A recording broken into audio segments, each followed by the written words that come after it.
Okay, it's February, aka in our world, it's Love Yourself Month. What? Yeah, because Valentine's Day is in it. And we are going to be talking about emotional awareness and resilience. That's what we're going to spend this month talking about and doing.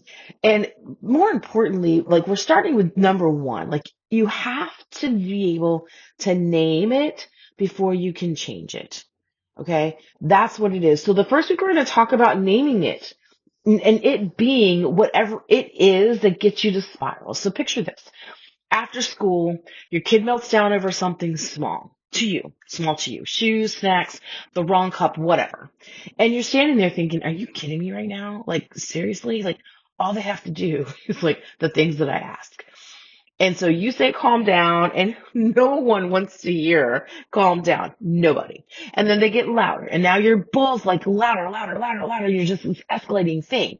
But I want you to understand that what your kid isn't just being dramatic. They're just dealing with something that they don't know what to say or won't know what to call it. All right. And that's what we have to. They haven't named it. They haven't internalized it yet. So knowing that if you can help them name it or when you can help them name it, then you can help them tame the reaction. Not perfectly and not forever, but in that moment that counts, that's when you can do it.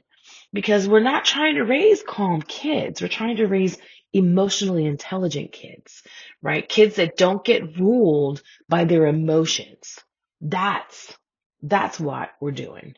So most of us grew up in the generation where like, don't cry. You're overreacting. Sit down. Do what I say, not as I do, right? Those are the things. And if you haven't, right, if you haven't grown up with that, then you've grown up with a completely different set where like emotions are allowed, which of course they are, but they didn't tell you, they told you to feel them, but they didn't tell you what to do instead.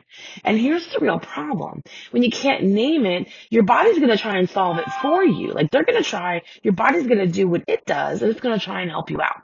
And that looks like yelling and stomping and freezing and shutting down and arguing and whatever comes out first for you. And see, that's where we as parents and moms get sucked into that trap because when they get loud, our emotions take over and then our brain goes into fix it now mode. And then we're in this whole crazy power struggle.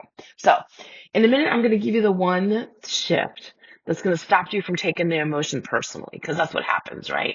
Because we are feeling like it's disrespectful, but it really isn't. So we teach our students that feelings aren't good or bad. They're just information, right? Anger can just mean that I feel powerless, or anxiety can mean that they don't feel safe, or frustration just can mean like I can't do this yet. And the change here, the shift for you is when they're in the middle of that meltdown, you don't have to choose between letting it happen and crushing it. It's not an A or B situation. You can actually lead them through it.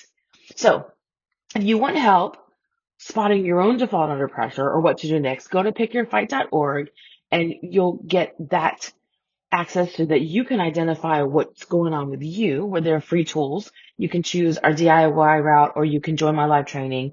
Or I even created an app that will help you figure it out in 3 minutes and give you like exact steps. So I've got you covered. Okay. And this week, the focus is, can I help my child go from I'm mad to I feel frustrated, or I feel embarrassed, or I feel left out? Because when they can name what they're feeling, then they can gain power over it. And when you name what's happening, you stop panicking like the house is on fire. But if we never lead our kids through understanding their emotions, they're not going to magically grow out of it. It's just going to grow bigger into bigger versions of it. Teen blow ups, shutdowns, avoidance, disrespect, with better vocabulary and maybe more dire consequences.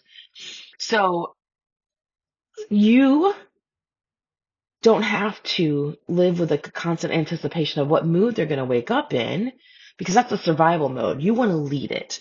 You want to know that whatever mood they wake up in, you are going to help lead them through it. And so the move is, and this is the simple one, is just to name it. Name it. Like you absolutely have to name it. In our school, like it's a belt requirement. You have to put a name to it, right? and give it the name and remove the power of the emotion from the moment. And that's it. That's all we're going to work on. So next week, we're going to talk about how to like reset things, right? Because being able to name it and then take different action, it's a skill and it has to be trained. And so that's what we're going to talk about next week. So name it, go to pickyourfight.org if you're struggling, and I'll see you next week.